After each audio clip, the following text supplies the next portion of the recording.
Pronto para um teste rápido. 3, 2, 1. Diga a cor, não a palavra.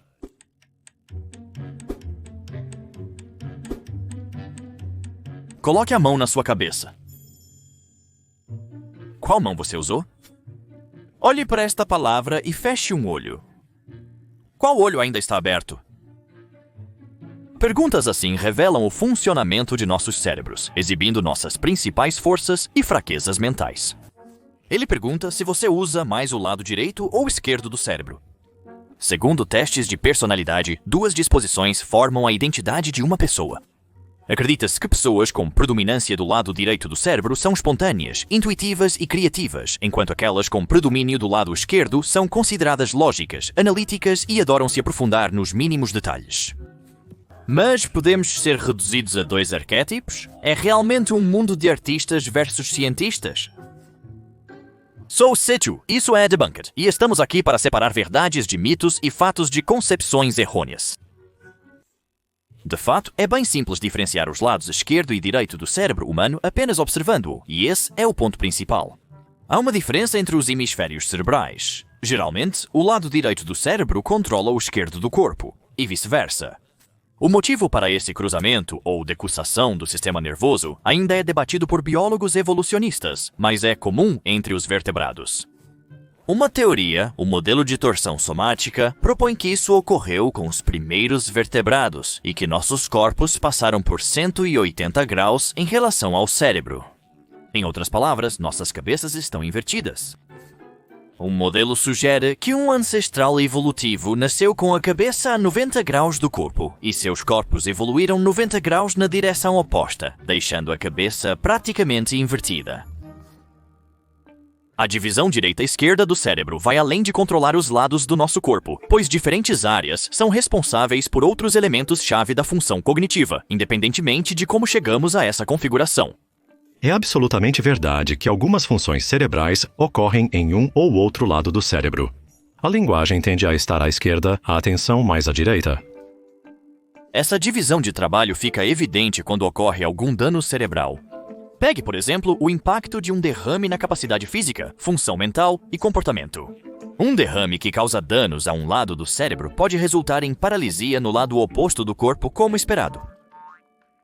Outros efeitos são mais específicos para o hemisfério em que o dano ocorre. Um derrame no lado direito do cérebro pode afetar a visão e gerar impulsividade, enquanto no lado esquerdo pode causar dificuldades de fala e uma personalidade mais cautelosa. Desde o século XIX, sabe-se que lesões em um lado do cérebro podem levar à perda de habilidades específicas. Isso provavelmente originou o debate entre os lados esquerdo e direito, mas foram os cientistas no final da década de 1960 que realmente esclareceram as diferenças entre os hemisférios cerebrais. Até agora, falamos do cérebro em termos de dois hemisférios, quase como se não fosse um único órgão. Mas é crucial lembrar que esses dois hemisférios estão conectados através do corpo caloso, uma faixa de fibras neurais que permite a comunicação entre os dois lados. Contudo, nos anos 60, o corpo caloso era por vezes intencionalmente seccionado em pessoas com uma forma severa de epilepsia, originando os chamados pacientes com cérebro dividido. Como os dois lados do cérebro não podiam mais interagir, agora era possível observar como os dois lados respondiam a vários estímulos. E foi exatamente isso que o neuropsicólogo Roger Sperry fez. Seu trabalho e o de seus colegas, que ganhou o Prêmio Nobel em 1981, estabeleceu detalhes como o lado direito do cérebro lidando com música e percepções espaciais. Se você está dando direções ou fazendo um mapa, é o lado direito em ação. O hemisfério esquerdo do cérebro é especializado em tarefas analíticas e verbais.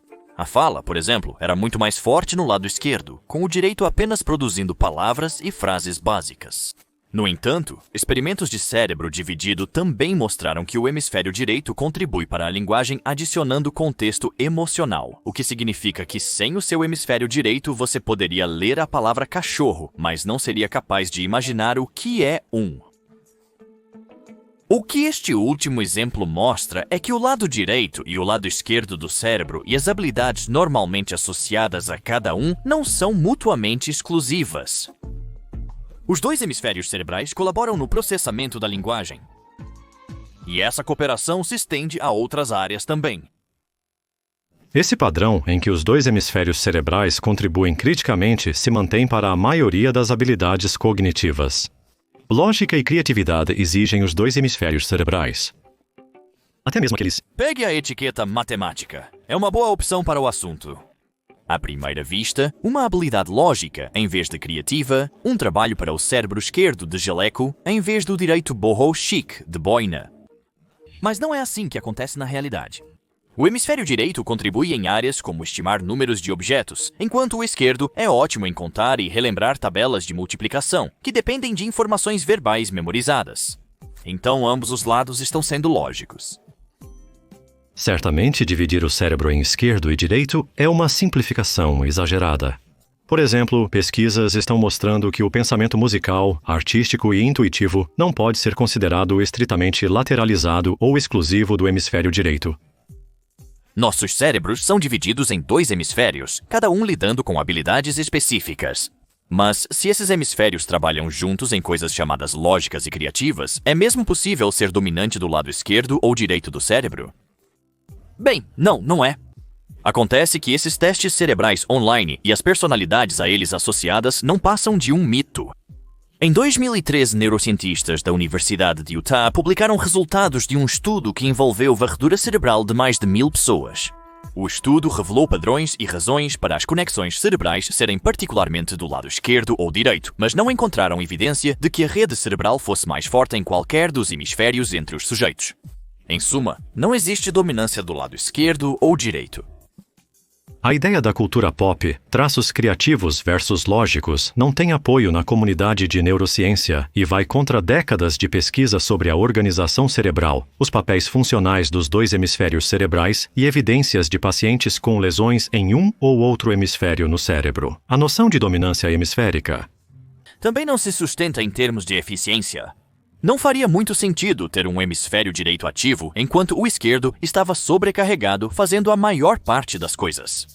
Em vez disso, ter ambos os lados trabalhando semi-independentes, com abordagens e perspectivas distintas, é uma estratégia muito mais complementar para solucionar problemas. Então, como essa ideia de nossas personalidades estarem ligadas a um lado dominante do cérebro se tornou tão onipresente? A pesquisa premiada com o Nobel sobre pacientes com cérebro dividido e as diferenças entre os hemisférios foi adotada por psicólogos populares para explicar facilmente por que agimos como agimos. Antes da internet, o debate entre os hemisférios cerebrais direito e esquerdo foi popularizado em livros de autoajuda e terapias que prometiam revelar segredos do hemisfério fraco ou capitalizar o lado forte. É possível que você tenha sido questionado se é de cérebro direito ou esquerdo em uma solicitação de emprego. A ideia de que é possível detectar mentiras observando a direção do movimento ocular é outra área onde o debate sobre os hemisférios cerebrais se infiltrou na cultura popular. Ao que parece, uma pessoa destra olhando para a direita estimula a atividade no lado direito do cérebro, supostamente a metade criativa. Eles devem estar mentindo ou inventando algo, portanto. Além das evidências substanciais de que o cérebro não tem essa demarcação entre os hemisférios, a questão da mentira foi refutada em testes dedicados. Em 2012, o primeiro estudo a analisar essa suposta correlação não encontrou nenhuma conexão entre o movimento dos olhos e a mentira. A pesquisa utilizou experimentos de laboratório com pessoas solicitadas a mentir ou dizer a verdade e filmagens de entrevistas em casos de desaparecimentos onde alguns dos entrevistados foram posteriormente considerados culpados de envolvimento. Em qualquer dos cenários, aqueles que mentiam não olhavam para a direita mais do que para a esquerda. Segundo Richard Wiseman, autor principal do estudo, a ideia de que mentir e o movimento dos olhos estão relacionados é loucura. Você pode simplesmente jogar uma moeda e, se der cara, você está lidando com um mentiroso. No fundo, as pessoas querem acreditar nesses testes de personalidade de lado esquerdo e direito do cérebro. O efeito Barnum é um fenômeno psicológico no qual interpretamos declarações genéricas sobre nossas personalidades, que podem se aplicar a quase todos, como profundas e significativas para nós. Na verdade, estamos predispostos a entrar neste debate. Fazer um ou dois testes de personalidade online pode ser divertido, mas lembre-se que ser informado sobre a dominância do seu cérebro é tão factual quanto ter um leitor de palma prevendo o seu futuro ou condenar alguém no lançamento de uma moeda.